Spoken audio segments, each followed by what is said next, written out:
This is the Debunking Economics Podcast with Steve Keen and Phil Dobbie. The Archives. Episode 224, Introducing People's Bonds, Putting Government Debt to Work. Politicians and the media and most economists are obsessed with government debt, now more so than ever. How many times have we been asked, how are we going to pay for the cost of COVID-19? But modern monetary theorists know that governments can create money. Government debt isn't an issue, but maybe there's a way to get people to understand that more government bonds isn't a problem. The easiest way is give people some of those bonds. Then they'll actually see that government debt can be a good thing because it'll mean extra money for them now or for a rainy day. In fact, those bonds could be their retirement plan. People's bonds, a good idea or not? That's today on the Debunking Economics Podcast with Professor Steve Keen. I'm Phil Dobbie. Welcome along. Now, Steve, we talked last week about the impracticalities of everyone getting a job. It's the idea of a job guarantee run by the public sector sounds like a good idea in principle, but is it actually going to work in practice? And we said probably not.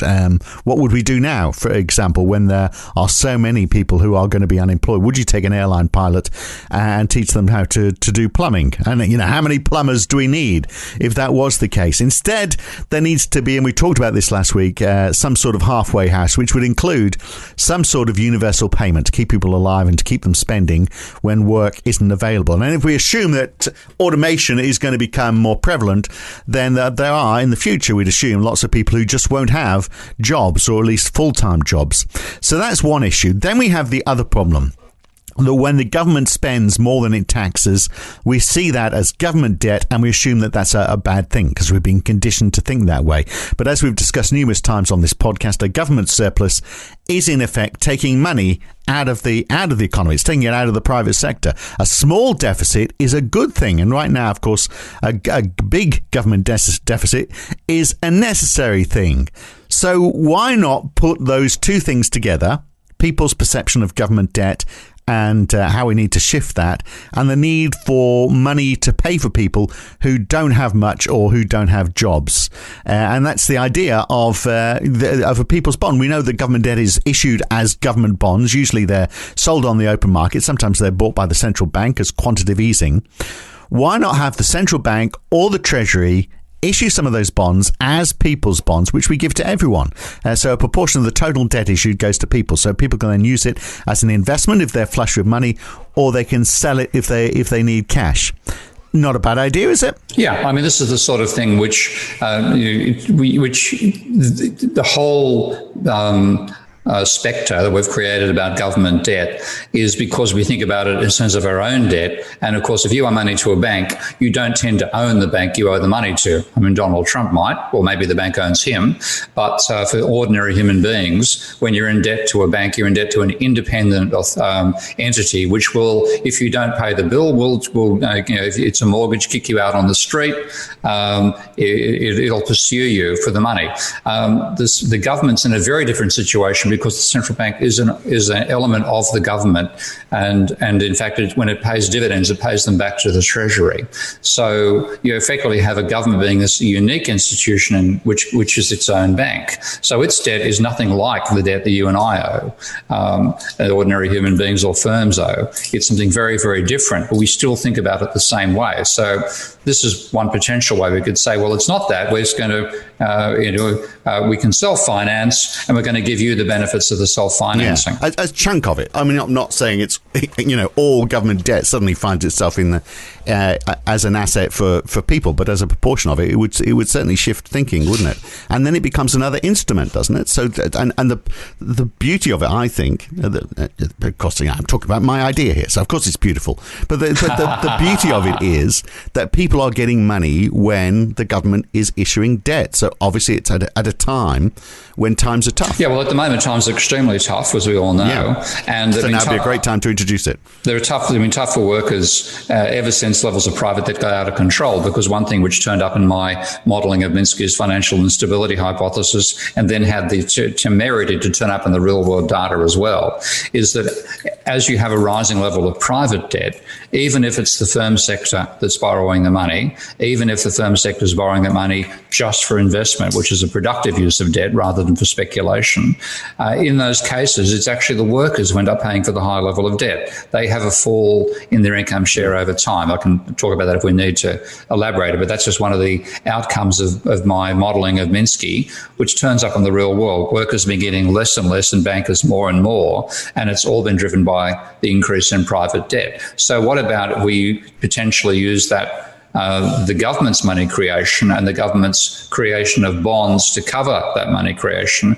What if we use that as a way of putting money in the hands of workers who are currently suffering from the directions of a fundamentally private credit-based monetary system? So it would require the creation of money. I'm just wondering, how is money created normally when you have high levels of government debt and you issue those bonds? Because those bonds are bought, if they're sold on the open market, it's just someone with money buying that debt. It's not creating new money, is it? It's just transferring that government debt to the private sector. So the private sector's got the asset of the bonds now, and how is that creating extra money? It's not, and that's the point that Stephanie Kelton makes very well on the deficit myth. And like you remember, you and I have had conversations quite a few times over the years, and you've asked me, does a government deficit create money? And I'd normally, I hadn't worked it out. Okay, and my hedging answer was that to the extent the central bank buys the bonds, then it creates money. Now, when I did did you see my classic palindrome, OMOMO? Yes. You've done a few palindromes now. Oh, yeah. Hey, so long as you're amused by them. That's a palindrome: left, right, left, and inside out, which is rather cute. But in doing that, I had to finally model the government money creation process in Minsky, which, of course, I designed Minsky so that we could actually use double entry bookkeeping to model the dynamics of financial flows. And one claim that Stephanie Kelton made in the deficit myth, most of the deficit myth was, very familiar to me because I've been a part of the non-orthodox crew on money for a long, long time. So it wasn't a great read, though. Yeah, it's a good read. It's a very easy read. It puts exactly. It puts a heresy across well, doesn't it? It does. And if I love one bit out of it, sorry, I'm interrupting you in mid-flow, but one bit I liked of it when she asked US senators if they could do away with, or they should do away with government debt. And of course, they all agreed that was really important. Then she asked if they should also do away with government bonds, which would be the outcome of doing away with debt. And they were all left very confused. So it did demonstrate that most people in government haven't got a clue how things work. Yeah, and it's I'll give them an out here. It's not easy. You have to think in double entry bookkeeping terms, and you have to see the impact of one change on another change somewhere else. So, and most mainstream economists get it wrong, and this is why we have all this confusion right now. If the mainstream actually understood money, we wouldn't have this conversation in the first place, because it would be just mainstream talking about money is like astronomers in the 1500s talking about sunrise, and actually meaning that they thought the sun was on a huge circle surrounding the Earth, and it was rotating past us. We were in the center of the universe. That's the level of understanding the mainstream has about it. Do you mean that's not what's happening? So I must go back to school. So you better go back to school.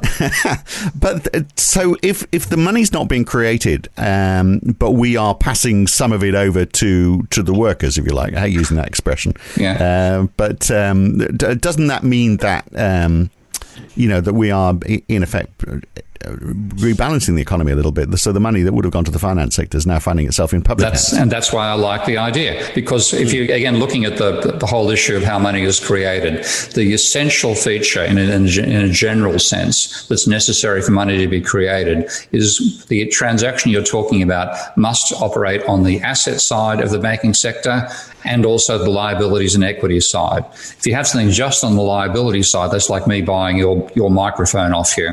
It transfers money from one person's account to another. It doesn't create money. And when you look at the action of selling bonds, when the financial sector buys bonds, they're using money that's using excess reserves, which themselves are being created by the government deficit. They're using those excess reserves to buy bonds. They're swapping one non-income earning asset for another one, they're not actually creating money either. So your idea of let's say the central bank buys the bonds off the private banks, which is something that happens all the time now anyway. But let's say that first stage is the government runs a deficit. Oh, look, I'm actually using numbers here in my Minsky Code program. So I've got a government spending, say, $45.5 billion and taxing 42. So it's got a $3.5 billion deficit. That $3.5 billion turns up in my model in the firm sector account because they're spending on the firms and they're taxing just firms in my simple model. So that's created money, which is in the firm sector, and that circulates amongst non-bank institutions like you and me and corporations in general. It also creates excess reserves. So when the Treasury then issues reserves to finance the deficit, inverted commas, what it's saying is we're creating this instrument we call a bond, which we're going to give you an interest rate return on. Would you like to buy some? And the banks say, well, of course we would, because we've now got $3.5 billion extra money in reserves, your deficit created. You're saying we can and you're going to pay interest. So we'll take that deal. Now, when the central bank then also buys bonds off the financial sector, and that does the open market operations all the time, it was doing it through quantitative easing. And we're going to suggest a third way in a moment. When the central bank does that, then it takes bonds it reduces the assets, the bond assets that the banking sector has, but increases their reserves. It goes in the opposite direction.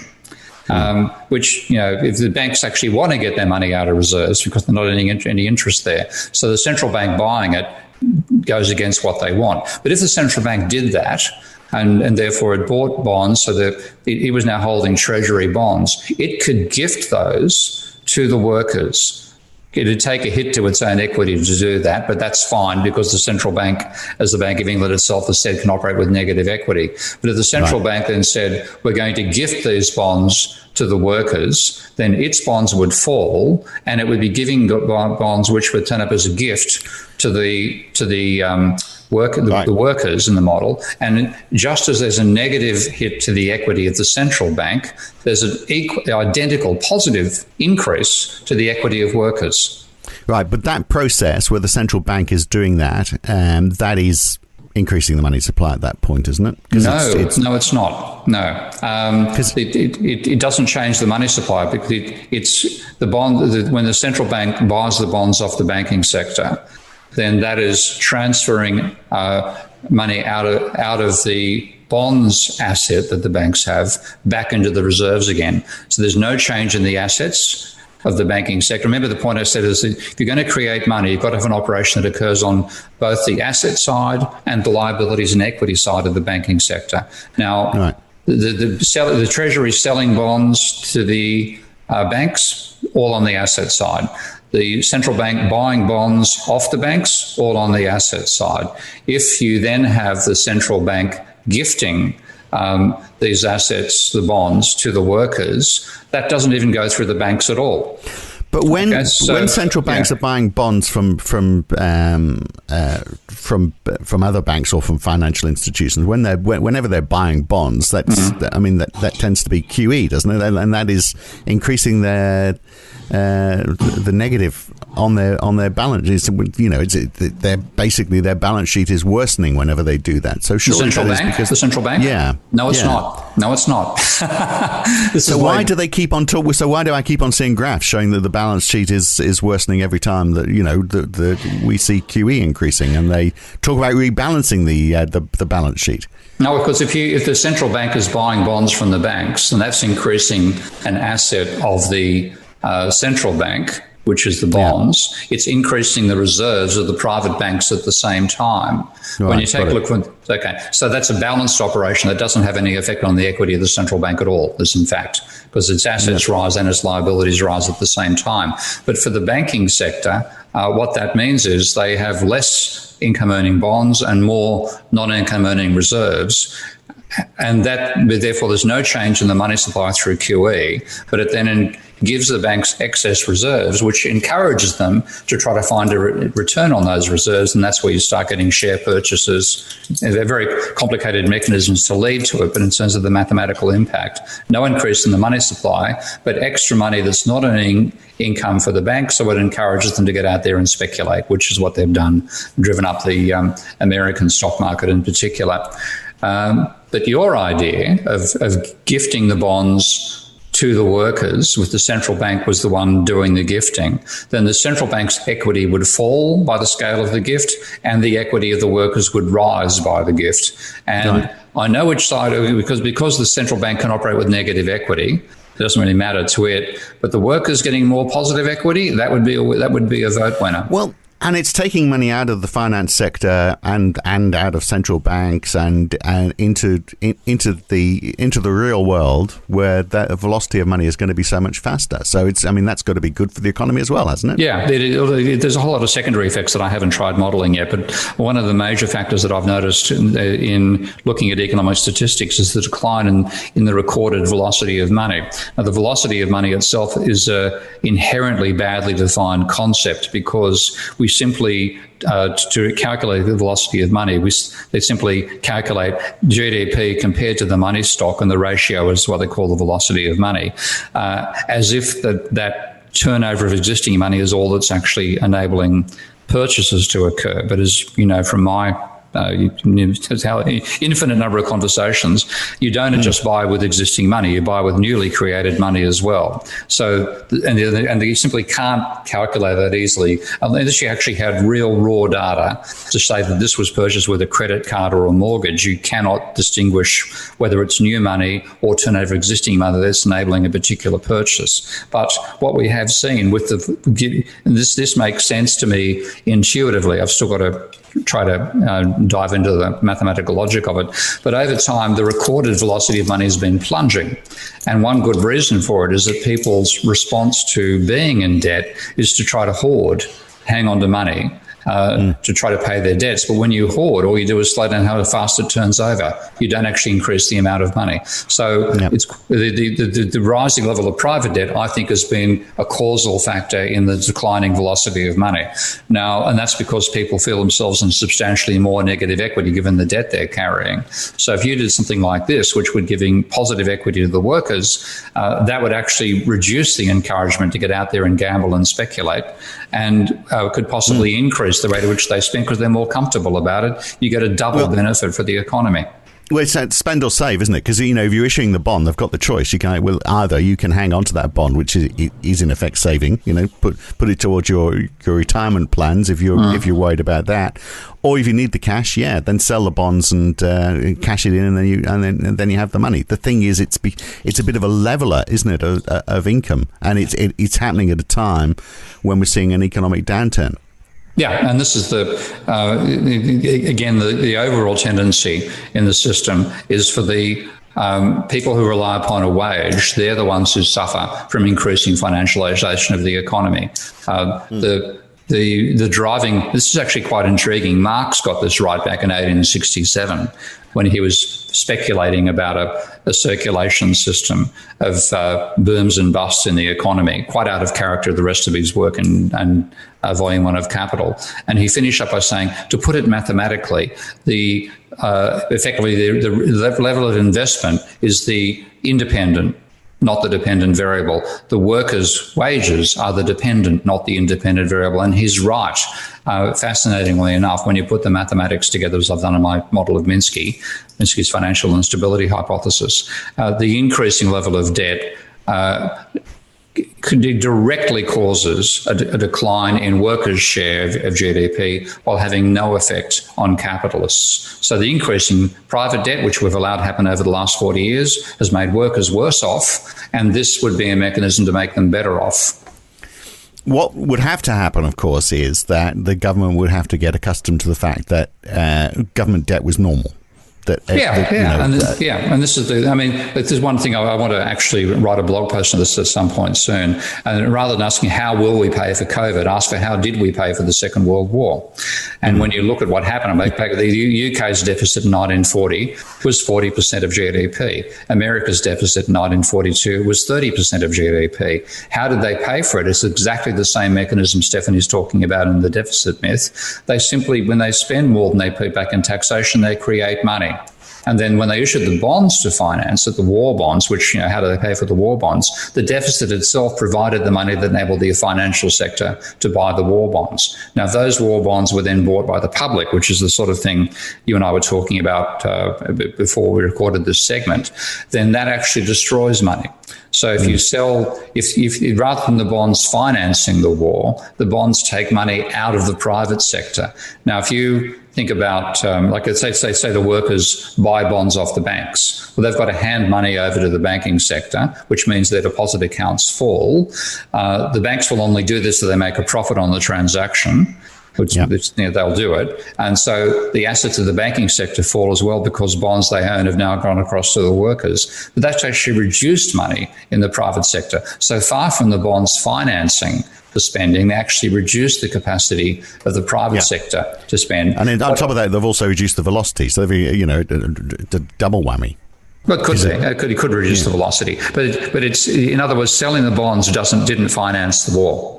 Okay, the deficit itself financed the war, and then the bonds meant that the government could do it without running an overdraft with the central bank. That's really the effect of the bonds. But the money to buy the bonds was created by the deficit itself.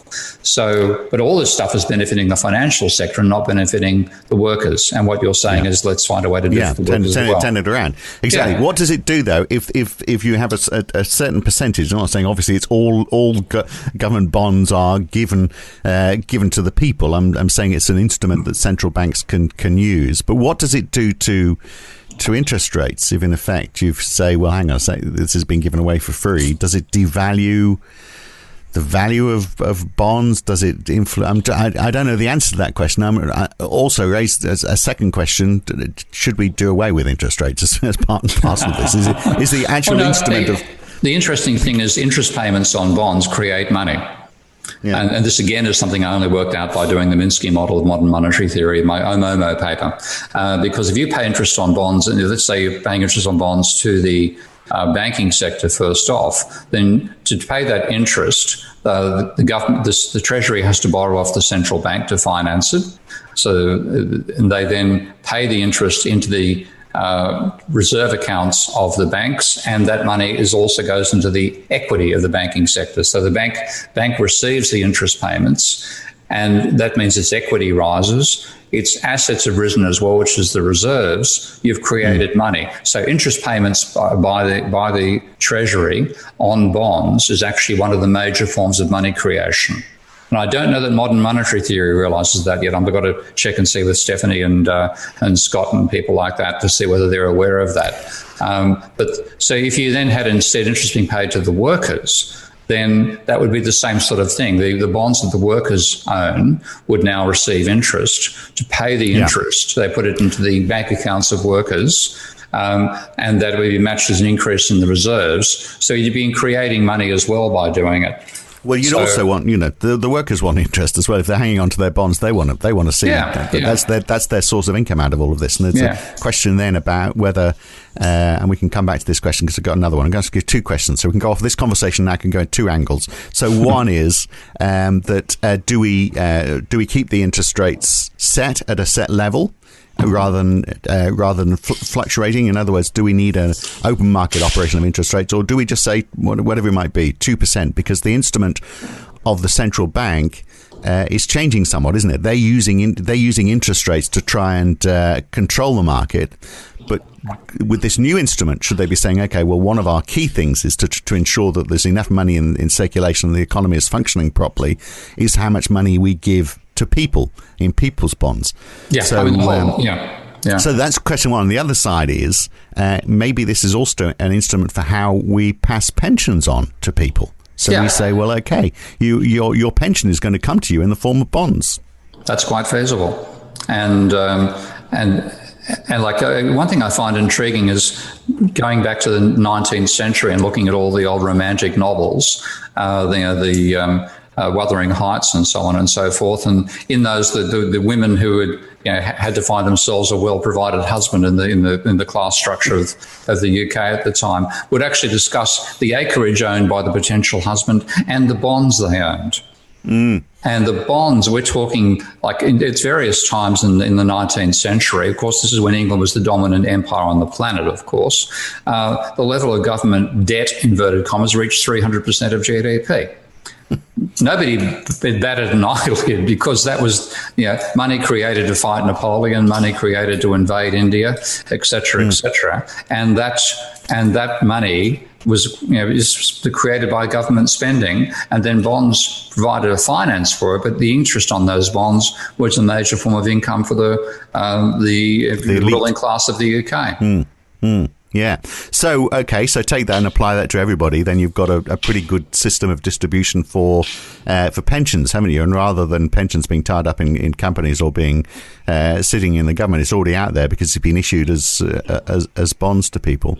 But what about on the other side of this then? If the central bank is there to control all of this, doesn't this become one of their major instruments? And do they really need to worry about interest rates? Could we just flatline it or whatever percentage we decide?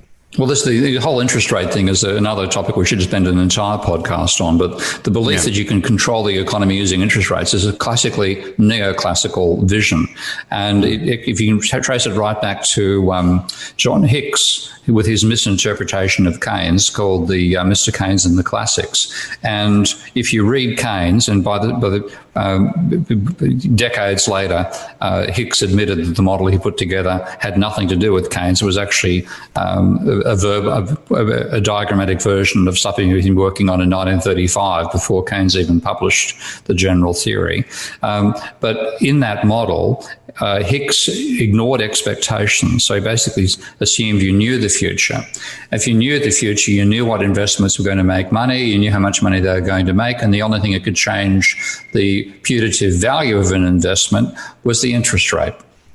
Okay? Now, that is not the world we live in. We do not know the future. We do not have this certainty about what our income flows are going to be. And in that world, it's the uncertainty about the future, which is far more important than the interest rate you're going to pay. So by leaving out expectations out of his model, Hicks bastardized, cauterized Keynes and left us with a model in which the interest rate is the main determinant of investment. Now, that's what sits behind this idea that the central bank should manipulate the interest rate to control the level of the economy. It's simply wrong. The main manipulations the central bank can do, and the Treasury for that matter as well, is what monetary theory is about, which is creating and changing the amount of money in existence. Interest rates are relatively irrelevant. I guess, an argument that would be given against this would be people saying, well, it's removing the incentive for people to find work. But it's not really, is it? Because we're saying this is at a time when government debt is high, when government debt is highest, which is when times are bad, is when more money would be given out to people. So at a time when they probably can't find work. So it's sort of self-balancing from that point of view. Yeah, I mean, that again is the perspective that modern monetary theory has on what the government should be doing. It's there to balance what's going wrong in the private sector, because I think if anybody after the financial crisis of 2008 has to have it explained to them that the private sector can stuff up, then stuff you. I mean, this is what I find remarkable about reading about people like my good mate John Hearn. You would have seen John Hearn stuff on Twitter. And like John, just default position, government does everything badly, private sector does everything well.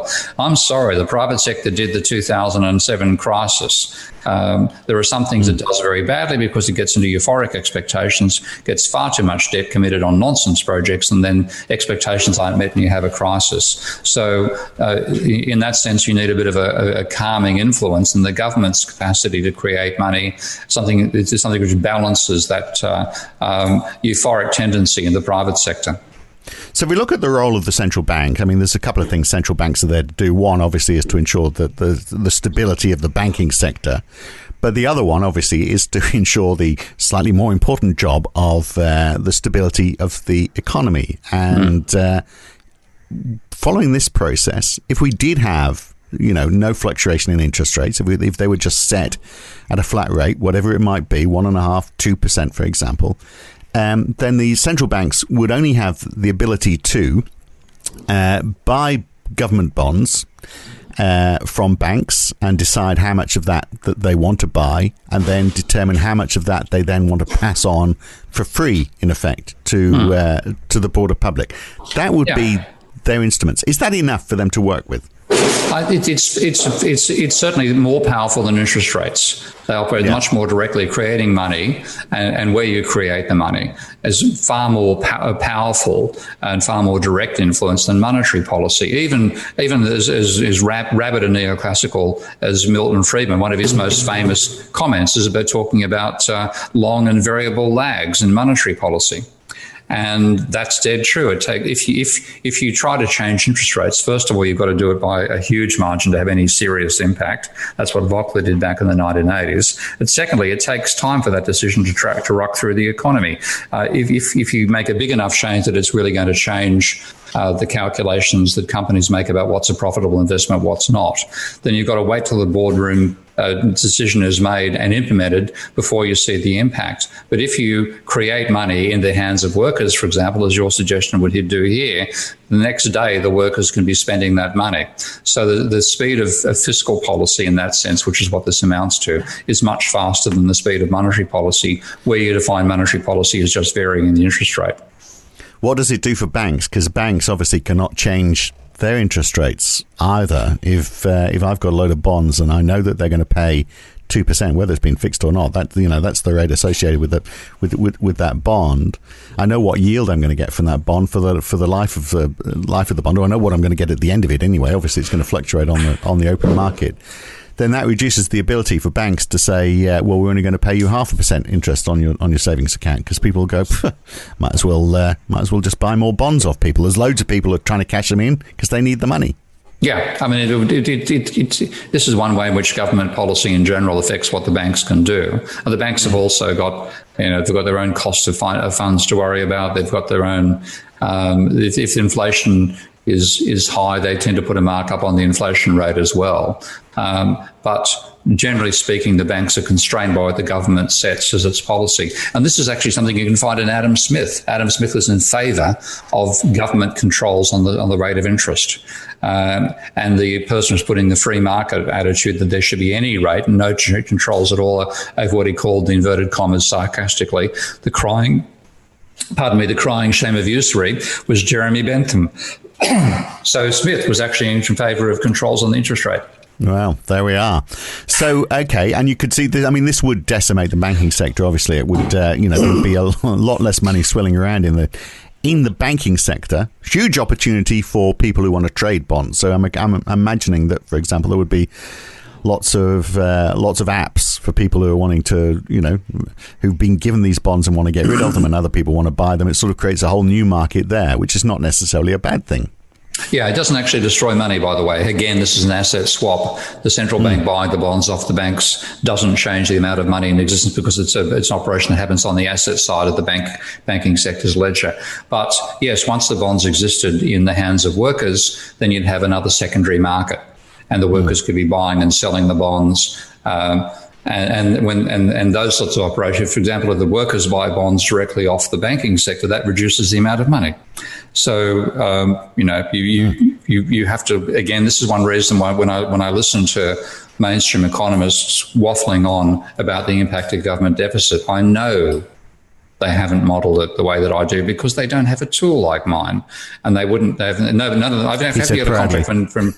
Huh? He said proudly. There he is. Proudly, yeah. Okay. Boasting about his tool again. It's open source. I could let them use my tool. Don't you dare run with that one. It's staying in there.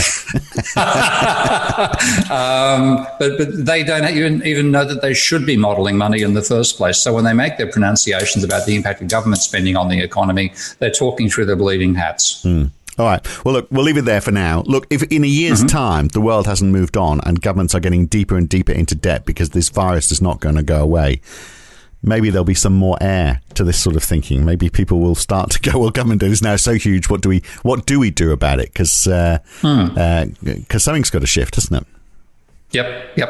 And I'll pop this little file through, and you can play with it yourself at some stage. Excellent. I can play with your tool. Marvellous. Good to talk, Steve. Right, yeah. Catch you soon. Thank you. And that's it. That is the Debunking Economics podcast for this week. I'm Phil Dobbie, back again with Steve Keen with another one next week. Thanks for listening. If you've enjoyed this podcast, then please share it with your friends, like it on YouTube, and subscribe to this channel.